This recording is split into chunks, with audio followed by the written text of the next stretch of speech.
নমস্কার, কেমন আছেন সবাই? আশা করছি সবাই ভালো আছেন, সুস্থ আছেন। আমি মানসী, রাজস্থানে বাঙালি জীবন একটি ব্লগে আপনাদের স্বাগত জানাই। আজ শনিবার, ঘড়ির কাঁটায় এখন সন্ধ্যে 7টা মতো বাজে। আজ তো জন্মাষ্টমী। কাল ব্লগে তোমাদেরকে বলেছিলাম কি কি কিনেছি গোপু সোনার জন্য। আজ সেই সব দিয়েই শুরু হলো আমাদের ঘরে জন্মাষ্টমীর আয়োজন। শুভ জন্মাষ্টমীর অনেক অনেক শুভেচ্ছা রইল। চলুন ব্লগটা এখান থেকে শুরু করা যাক। রাজস্থানে থাকলে কি হলো, মনটা তো সেই বাঙালি। তাই আমরা সবসময় চেষ্টা করি, আমাদের মতো করেই চেষ্টা করি যে বাঙালি সংস্কৃতিগুলোকে নিয়ে চলার। শ্রীকৃষ্ণের নাম নিয়ে শুরু করলাম ওনার জন্য অল্প কিছু প্রসাদ বানানোর চেষ্টা। জানি না কেমন হবে, চেষ্টাটা তো করতেই হবে। আমি আর আমার শাশুড়ি মা দুজনে মিলেই সব কিছু করছি। নারকেলের লাডু, মালপুয়ো, পুলি পিঠে আর আমাদের বাঙালির প্রিয় সন্দেশ, ওইটা তো থাকতেই হবে। সব কিছুর প্ল্যান চলছে একসাথে। আচ্ছা বলো তো, জন্মাষ্টমীতে কার কার বাড়িতে মালপুয়ো বানানো হয়? কাজ করতে করতে সব আয়োজনই হচ্ছে, কিন্তু এখন পড়ে গেলাম একটা সমস্যায়। আমার নারকেলটাই কম পড়ে গেল। এখন কি করা যায়? তো ভাবছি অনলাইন থেকে কোকোনাট পাউডার অর্ডার করে নেব। যেই ভাবনা সেই কাজ, কিন্তু এই যে আমার ছেলে শুনে ফেললো ওনার ডোনাট চাই। আর কি করা যাবে? তাই ওনার বাবা ওনার জন্য ডোনাট, আমার যেটা প্রয়োজন কোকোনাট পাউডার অর্ডার করলাম। ডোনাট পেয়ে ছেলের কি আনন্দ! তার উপর আবার একটা স্টিকার পেয়ে গেল।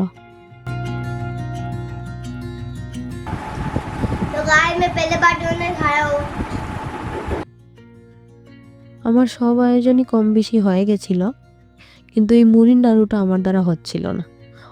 অনেক গরমও ছিল। তাই আমার শাশুড়ি মা এসে ঝটপট কয়েকটা নাড়ু বানিয়ে নিলেন।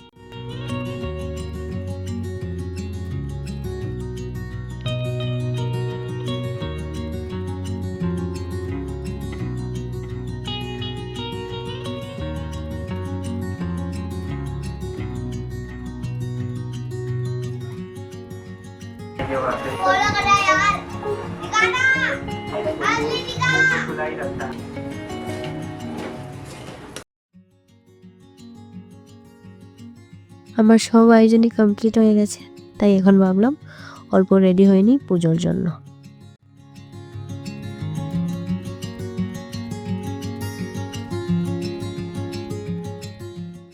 আপনাদের সাথে কথা বলতে বলতে পুজোর সময় চলে আসলো।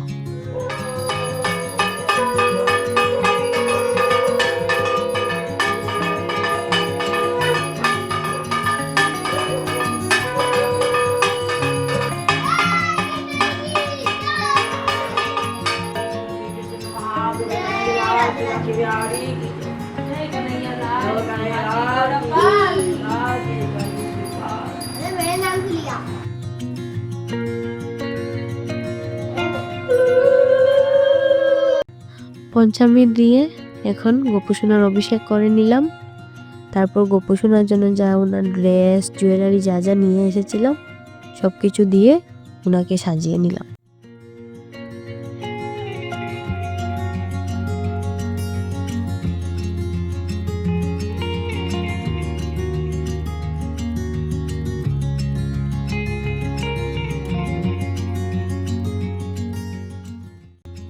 এখন উনি বসে পড়বেন ওনার সিংহাসনে।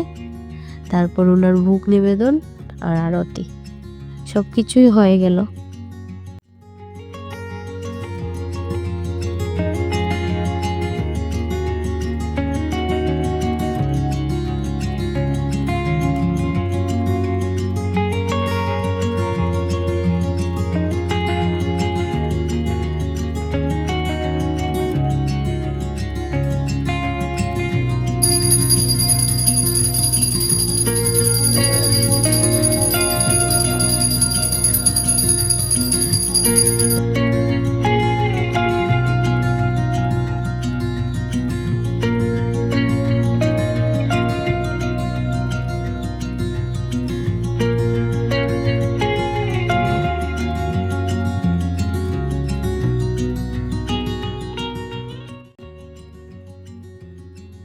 আজকের মতো ভিডিওটা এখানেই শেষ করছি।